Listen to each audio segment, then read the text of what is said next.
Well, I had a message from Toho Lad 1995 the other day.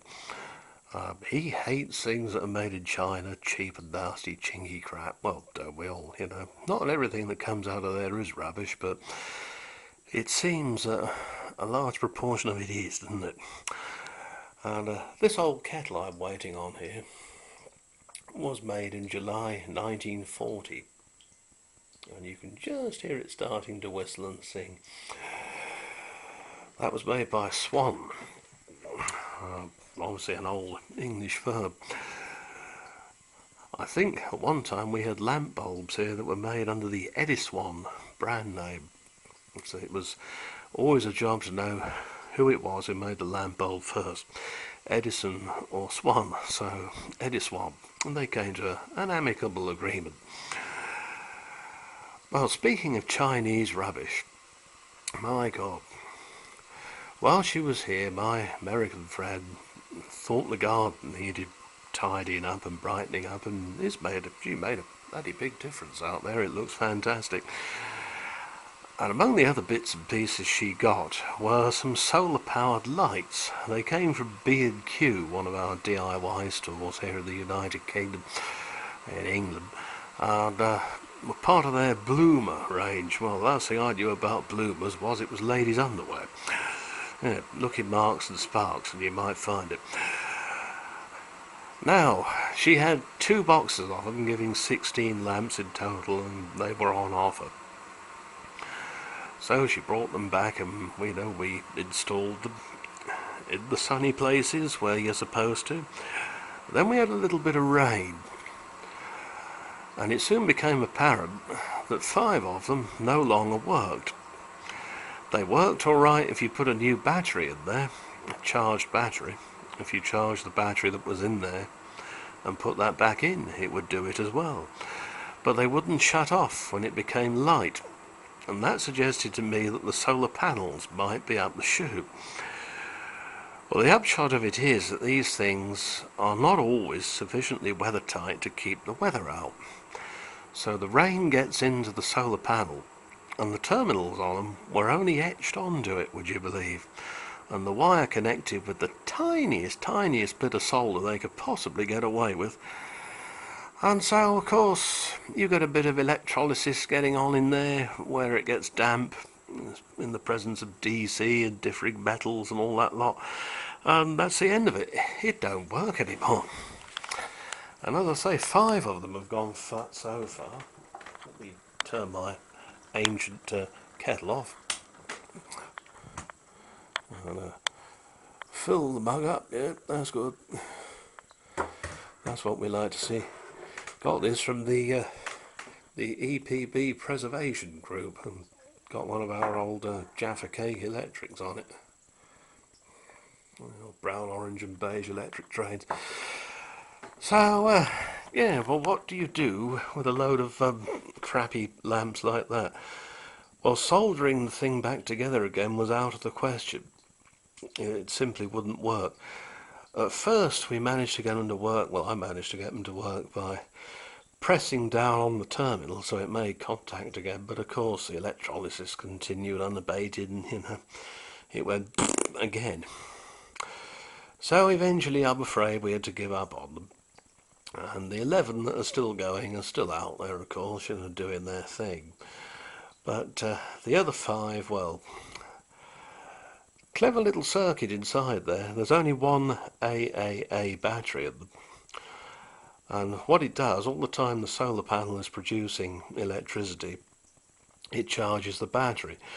And then as the sun goes down and the volts fall away, or disappear in the end, this triggers the little electronic circuit inside there to switch on the LEDs.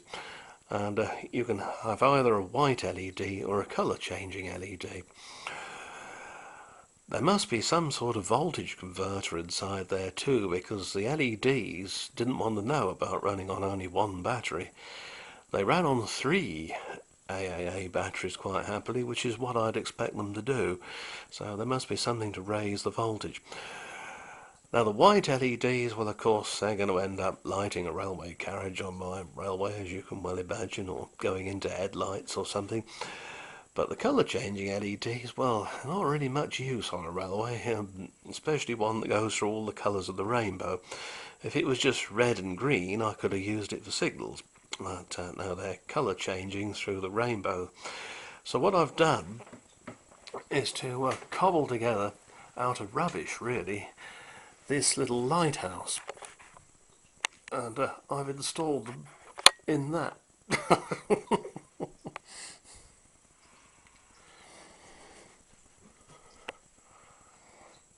It isn't solar driven or anything. I'm good, but I'm not that good, is what that comes under. There's 3 C cells down in the base. But it has been left outside in the rain a couple of times, and because it's mostly plastic, it hasn't affected it, I have to say. This round thing was an old car speaker grill. The glass bit and this part are actually from one of those crappy lamps. The cone of chrome plastic I made myself. The finial I think is probably a pawn from an old chess set. And then down below it's mounted on a piece of plywood Bill the Builder gave me. so there we are. So it's still being an attractive light, but in a slightly different way. And of course, being on the coast, lighthouse, nautical theme, that sort of thing. But the question is, I know it looks nice and everything, and I have to say, even though I say it myself, I've done a good job, and people that have seen it like it and all this sort of thing. Should I be having to do all this? And why are they selling crap that isn't fit for purpose?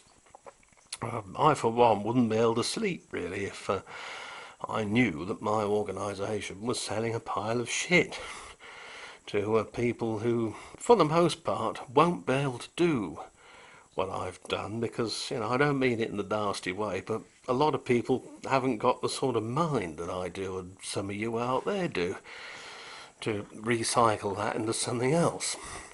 And it would just all go to landfill, filling up the dumps. Yeah, words fail you, don't they? I noticed that at our local Lidl's, which is a German-based supermarket, they had some solar-powered lights, but they were quite expensive compared to some of the ones I've seen.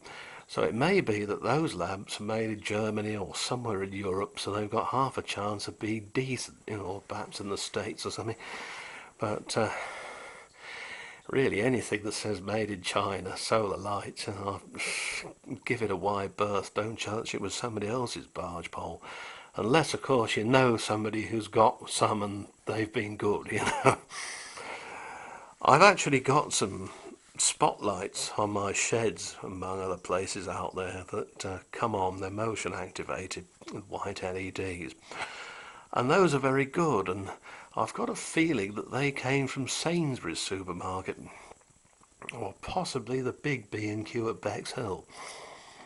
But I did notice that they weren't made in China. I can't think where it was now. I've got a feeling it was somewhere like Denmark, of all places. Anyway, so, yeah. But all rather tiresome, isn't it, playing pot luck with modern appliances, You buy a thing, you expect it to work, preferably for a number of years.